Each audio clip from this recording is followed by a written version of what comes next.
The oversight. The Galactic Consortium had ruled the stars for 19 millennia. 23 sentient species, united under a banner of technological supremacy, catalogued worlds and civilizations across 5 spiral arms with methodical precision. They had seen empires rise and fall, watched as primitive species either joined their ranks or destroyed themselves through war, climate collapse, or resource depletion.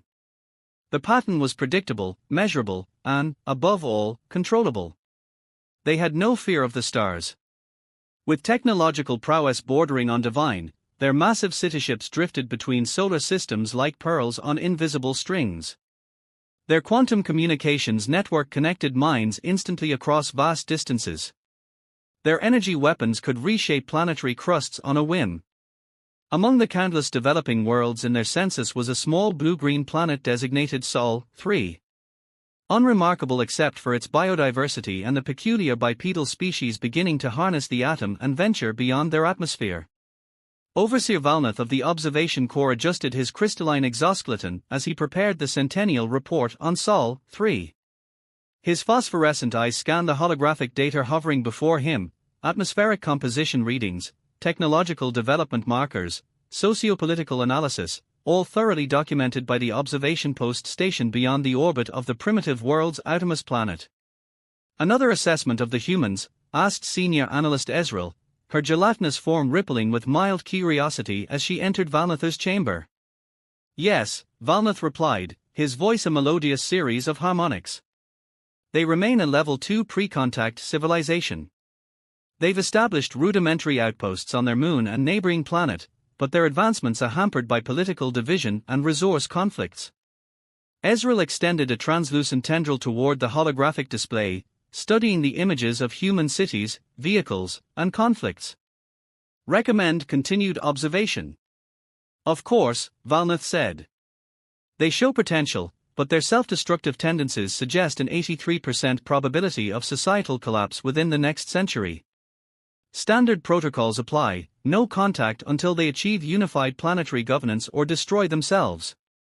And so the decision was made, documented, and filed away in the vast archives of the consortium. Sol 3 would remain under passive observation, its inhabitants unaware of their cosmic evaluators. No one in the consortium gave humanity another thought. No one in the consortium believed they mattered.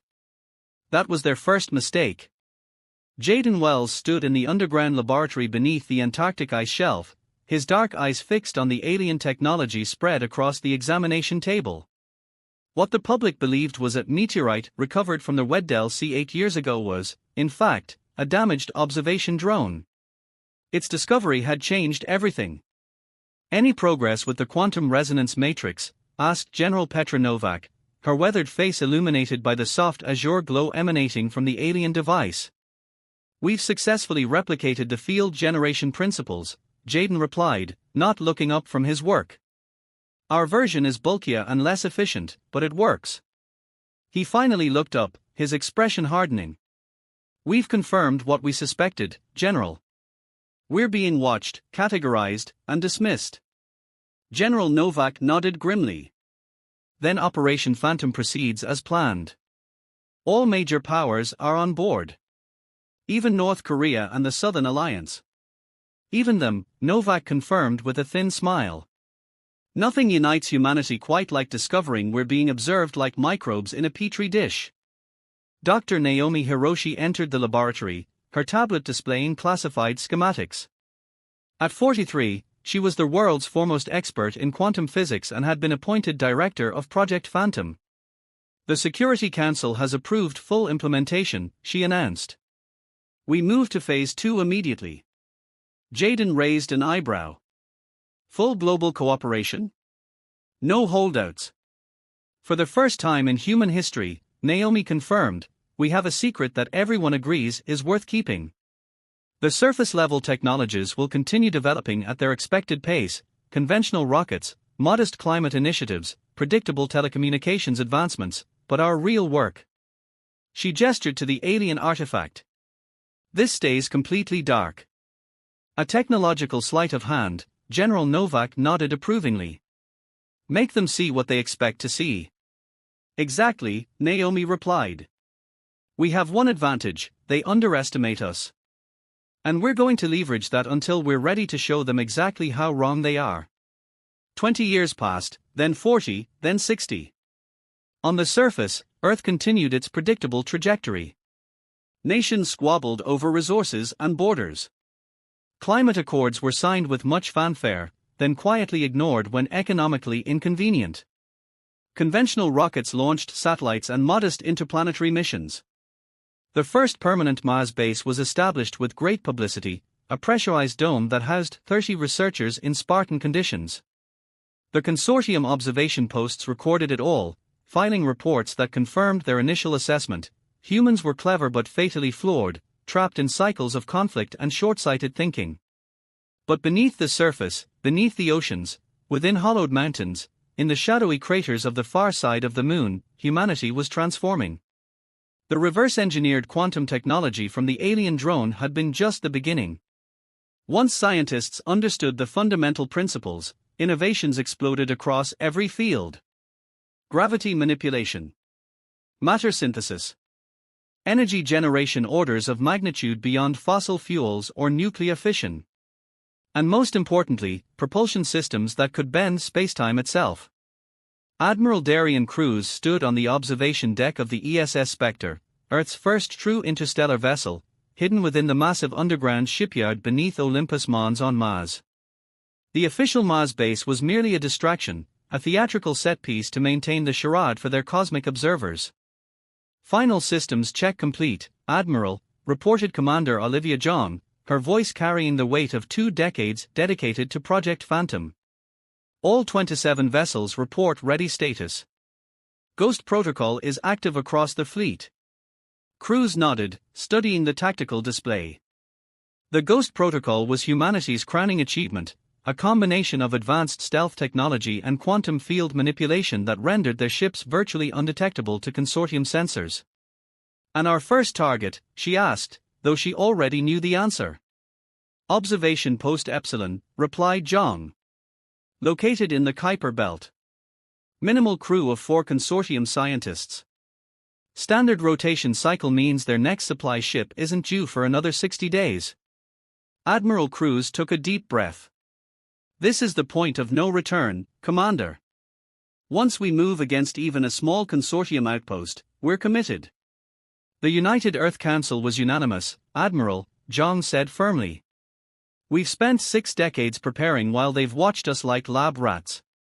It's time they learned that the experiment has outgrown the laboratory. Cruz allowed herself a small smile. She had reviewed the consortium reports on humanity, translated from the data cores of 6 observation drones they'd managed to capture over the years. The clinical dismissal of human potential had first enraged her, then strengthened her resolve. Signal the fleet, she ordered, her voice calm but firm. Operation Starfall begins in 30 minutes. Remember, this is not about destruction. It's about sending a message. No casualties unless absolutely necessary. As the Spectre and its sister ships activated their quantum drives, preparing to slip between the dimensional barriers that would render them invisible to conventional detection, Admiral Cruz thought about what would soon reach the consortium leadership. For the first time in their millennia of observation, one of their outposts would simply vanish. No distress signal. No debris field. No explanation. Just silence. Dr. Naomi Hiroshi stood before the United Earth Council in their underground chamber beneath the Mariana Trench. Representatives from every nation listened intently as she presented the latest breakthrough. Quantum displacement isn't just about propulsion anymore, she explained, gesturing to the holographic model spinning before them. We've perfected the ability to relocate matter, including entire structures and vessels, across interstellar distances instantaneously. You're talking about teleportation, said Chancellor Adebayo, his brow furrowed. On a massive scale, Naomi confirmed. More importantly, we can now apply this technology offensively. We can displace consortium installations, entire space stations if necessary, without destroying them. And the occupants, asked Chancellor Liu. Would they survive? With proper calibration, yes. They would experience momentary disorientation but otherwise remain unharmed. Admiral Cruz, seated in the front row, leaned forward. This changes our strategic approach. Instead of merely observing their outposts, we can remove them entirely, preserving their crew and technology for study while demonstrating our capabilities. Precisely, Naomi nodded. Phase 3 of Operation Starfall can now proceed. We'll systematically displace their observation network, gathering intelligence while creating a pattern of unexplained disappearances that will inevitably draw their attention. And when they finally come looking, asked Councillor Petrov. Naomi's expression hardened. Then we show them exactly what humanity has become while they weren't watching closely enough. Not primitives to be studied. Not savages to be avoided. But equals, or perhaps more, ready to claim our place among the stars. As the Council voted unanimously to proceed with the enhanced operation, Dr. Hiroshi couldn't help but appreciate the irony. The very beings who had dismissed humanity as too divided to advance had provided the catalyst for unprecedented global unity. The very technology they had used to observe humanity would now be turned against them. And somewhere in the darkness beyond Neptune, the first quantum displacement was already underway, the opening move in humanity's cosmic chess game against adversaries who didn't yet realize they were playing. In the vast silence of space, no one would hear the consortium's outposts disappear. But soon, very soon, everyone would feel the consequences of their absence. The revelation. Overseer Xylith of the Galactic Consortium Security Division had never experienced failure on this scale. The crystalline being's normally luminous form had dimmed with growing concern as reports of disappeared installations continued to accumulate on her quantum displays. Observation Post Epsilon. Mining Station Gamma, 12. Research Outpost Helix. Security Vessel Dauntless. High Chancellor the Roz read the list aloud, his gaseous form swirling with agitation within his containment field. 14 installations and 7 vessels, all vanished without trace in the past 2 consortium years. Explain this, Overseer. Xylither's crystalline appendages vibrated in a gesture of uncertainty. We have investigated every disappearance thoroughly, High Chancellor. No debris fields. No distress signals. No quantum signatures. They simply cease to exist. Nothing simply ceases to exist, snapped Councillor Morith, the ancient silicon-based entity whose computational mind had guided consortium policy for 3 millennia. This represents a systematic pattern of attacks against our infrastructure. With respect, Councillor, we have no evidence of attacks, Xylith countered.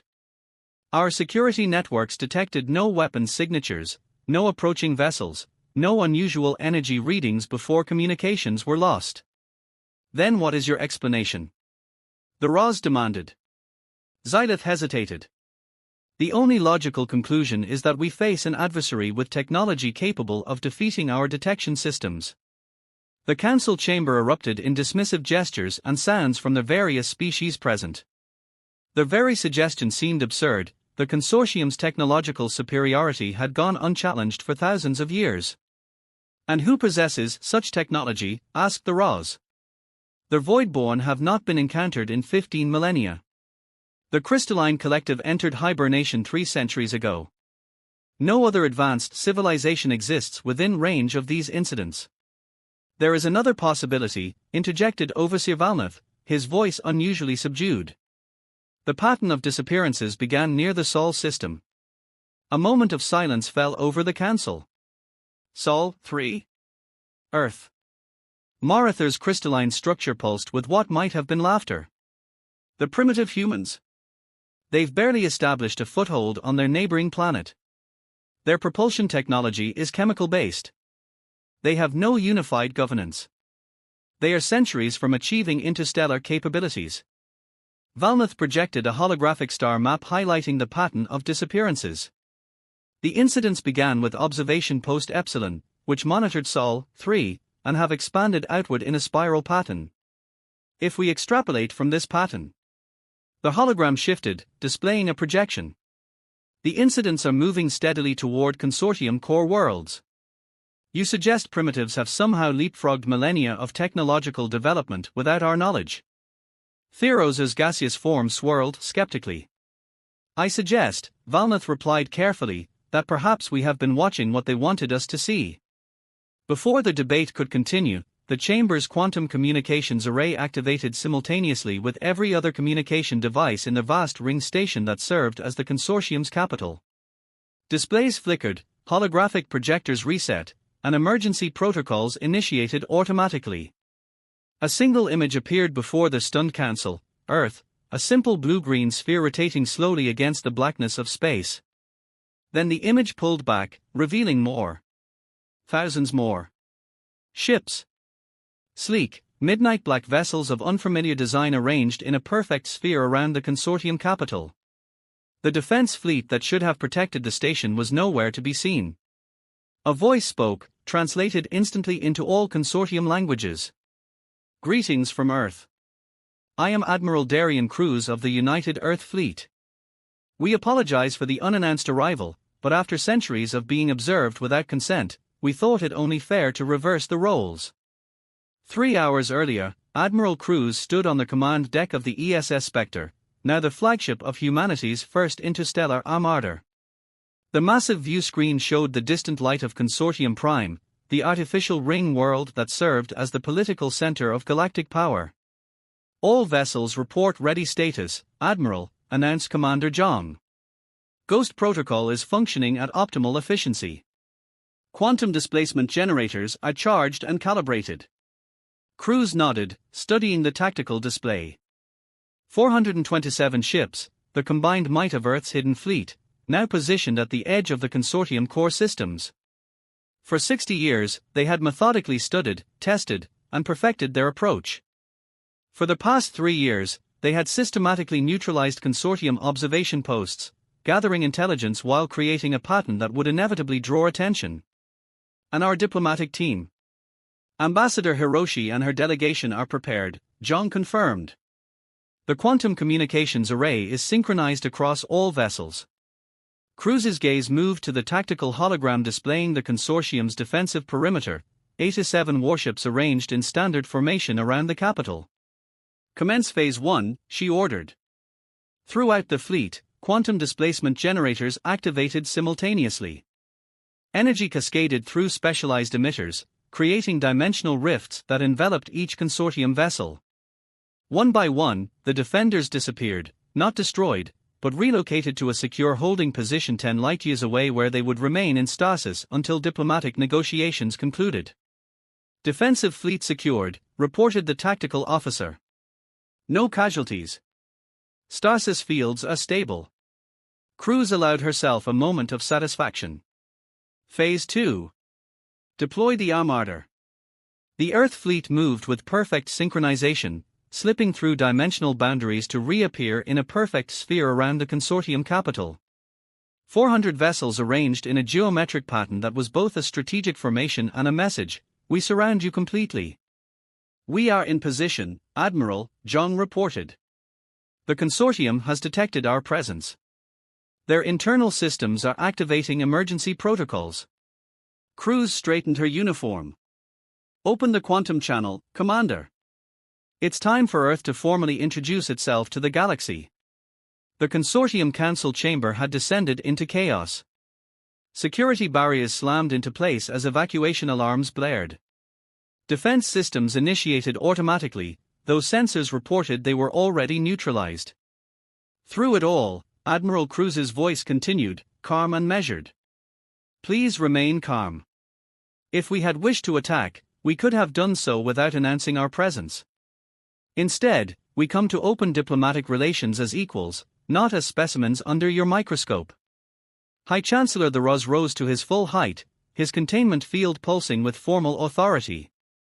How did you penetrate our defenses? He demanded. Where is our defense fleet? Your vessels are safe, replied Cruz, his image now appearing alongside the fleet display. They have been temporarily relocated and placed in stasis. As for your defenses, we've had decades to study your technology while you watched us fight our petty wars on Earth's surface. On the holographic display, the image shifted to show the Earth fleet in greater detail. The ships bore no visible propulsion systems, no conventional weapon mounts. Their hulls were composed of a material that seemed to absorb light rather than reflect it. We call it quantum displacement technology, explained Cruz, as if reading their thoughts. It allows us to move instantly through space, to relocate matter across vast distances, and to remain undetected by conventional sensors. Your scientists would find it fascinating, as we found your technology when we first discovered we were being watched. Valnath moved forward, his crystalline appendages forming the pattern that indicated formal diplomatic address. Admiral Cruz, I am Observation Overseer Valnath. Centuries ago, I recommended against contact with Earth. It seems I was profoundly mistaken. On behalf of the consortium.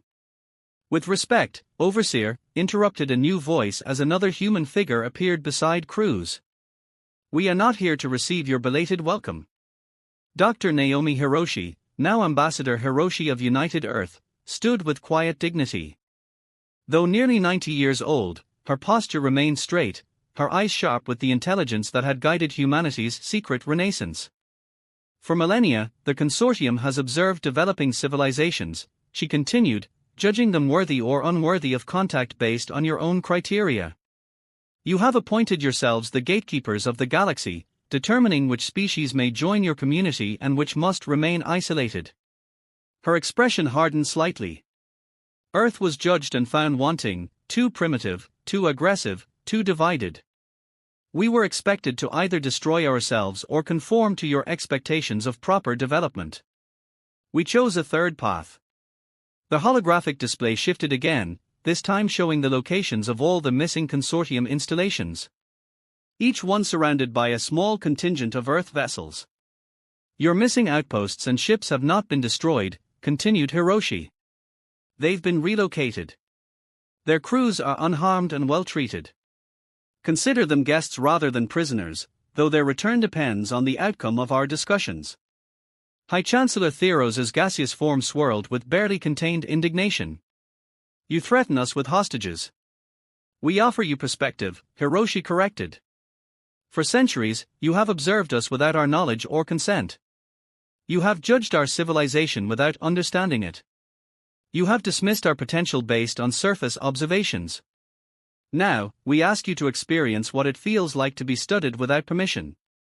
Councillor Marather's crystalline structure flashed with calculated signals. What are your demands? We have no demands, Hiroshi replied. Only proposals. First, the consortium will recognize United Earth as a sovereign power with all rights and privileges afforded to advanced civilizations. Second, all observation posts monitoring developing worlds will be withdrawn or operated only with the informed consent of the observed species.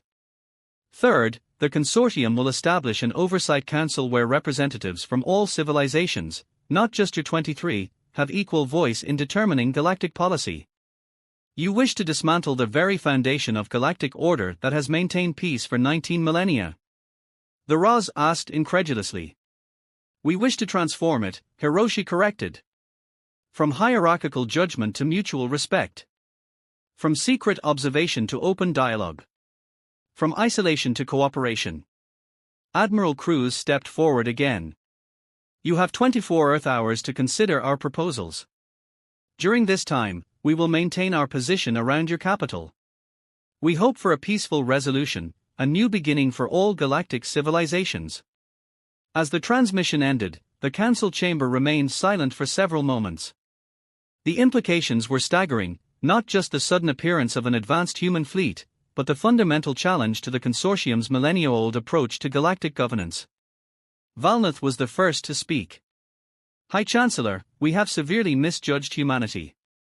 Their technological advancement is unprecedented, but more concerning is that they achieved it while deliberately misleading our observation posts.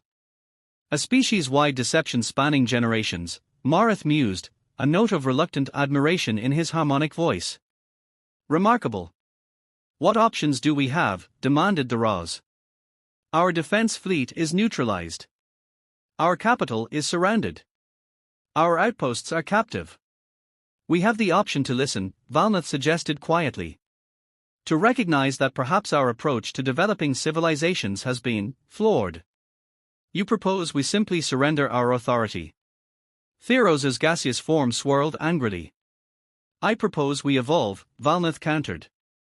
as humanity has evolved. Not through force, but through adaptation. As the debate continued, Overseer Xylith studied the tactical displays showing the Earth fleet.